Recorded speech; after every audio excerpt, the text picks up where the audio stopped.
बिस्मिल्लाहिर्रहमानिर्रहीम नहमदुहु व नुसल्ली अला रसूलिहिल करीम।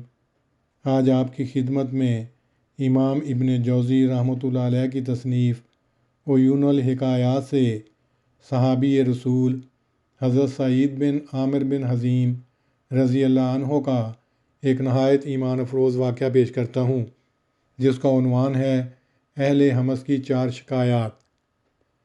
हज़रत खालिद बिन मिदान रहमतुल्लाह अलैह फरमाते हैं, हज़रत उमर रज़ी अल्लाह अन्हो ने हज़रत सईद बिन आमिर बिन हज़ीम रज़ी अल्लाह अन्हो को हमस का आमल मुकर्रर फरमाया। फिर जब हज़रत उमर रज़ी अल्लाह अन्हो हमस तशरीफ़ ले गए तो आपने अहले हमस से दरियाफ़्त फरमाया, तुमने अपने आमल को कैसा पाया? तो उन्होंने हज़रत सईद बिन आमिर रज़ी अल्लाह अन्हो के ख़िलाफ़ शिकायत की। चुनाचे हज़रत उमर रज़ी अल्लाह अन्हो ने हज़रत सईद बिन आमिर बिन हज़ीम को बुलाया और तमाम लोगों को जमा किया। फिर दुआ फरमाई, ऐ मेरे परवरदिगार, आज इस मामले में मेरे फ़ैसले को कमज़ोर न करना। फिर लोगों की तरफ मुतवज्जे हुए और इरशाद फरमाया, तुम्हें उनके बारे में क्या शिकायत हैं? लोगों ने अर्ज़ की, ये हमारे पास दिन चढ़े बहुत देर से तशरीफ़ लाते हैं। हज़रत सईद बिन हज़ीम ने जब ये शिकायत सुनी तो फरमाया, मुझे ये बताते हुए शर्म आती है कि मैं क्यों देर से आता हूँ। खुदा अज़्ज़ा वजल की कसम, मेरे पास कोई खादम नहीं। मैं ख़ुद आटा पीसता हूँ, फिर उसे गूंद कर रोटी पकाता हूँ। इसके बाद वज़ू करके इनके पास आ जाता हूँ। मेरे देर से आने की यही वजह है। हज़रत उमर ने लोगों से पूछा, और क्या शिकायत है? कहने लगे, ये रात को हमारे मसाइल नहीं सुनते। हज़रत उमर ने पूछा, ऐ सईद, तुम्हारे पास इस शिकायत का क्या जवाब है? उन्होंने कहा, मैंने दिन मखलूक के लिए ख़ास रखा है और रात को अपने रब अज़्ज़ा वजल की इबादत में मसरूफ़ होता हूँ। फिर उन्होंने तीसरी शिकायत करते हुए कहा, हर महीने एक दिन ऐसा भी होता है कि ये हमारे पास तशरीफ़ ही नहीं लाते। हज़रत उमर ने फरमाया, ऐ सईद, तुम क्या कहते हो? अर्ज़ की, हुजूर, मेरे पास कोई खादम नहीं। महीने में एक मरतबा मैं अपने कपड़े धोता हूँ। मेरे पास कोई दूसरा लिबास नहीं होता जिसे पहनकर इनके पास आऊँ। फिर जब वो कपड़े सूख जाते हैं तो उन्हें पहनकर इनके पास आ जाता हूँ। चौथी शिकायत करते हुए वो लोग कहने लगे, उन्हें कभी कभी शदीद दौरा पड़ता है और ये बेहोश हो जाते हैं। हज़रत उमर ने फरमाया, ऐ सईद, इस शिकायत का जवाब दो।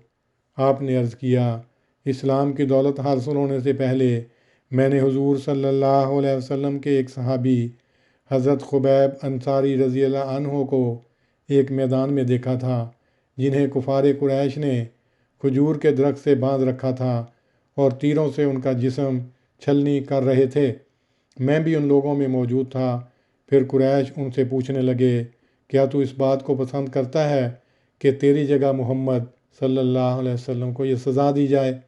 ये सुनकर इन सहाबी ने इरशाद फरमाया, खुदा अज़्ज़ा वजल की कसम, मैं तो इस बात को भी पसंद नहीं करता कि मैं अपने अहले खाना के साथ अपने घर में रहूं और मेरे आका सल्लल्लाहु अलैहि वसल्लम को कोई कांटा भी चुभे।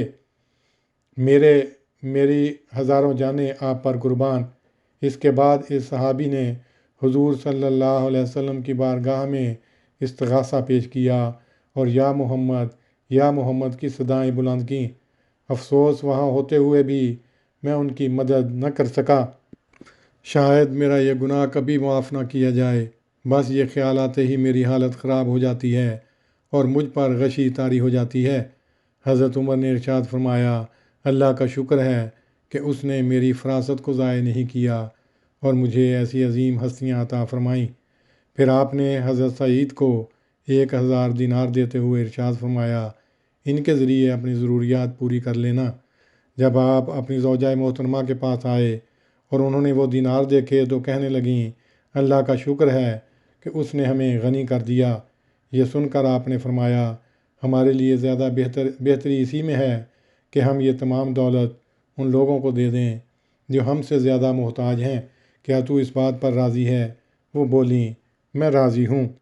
फिर आपने تمام دینار تھیلیوں میں بھرے اور اپنے گھر کے سب سے امین شخص کو بلایا اور فرمایا یہ تھیلی فلاں خاندان کی بیواؤں کو دے دو، یہ فلاں خاندان کے یتیم کو، یہ فلاں خاندان کے مسکین کو اور یہ فلاں خاندان کے حاجت مند کو دے دو۔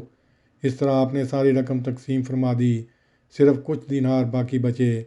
جب آپ گھر تشریف لائے تو آپ کی زوجہ نے پوچھا کہ آپ ہمارے لیے غلام نہیں خریدیں گے؟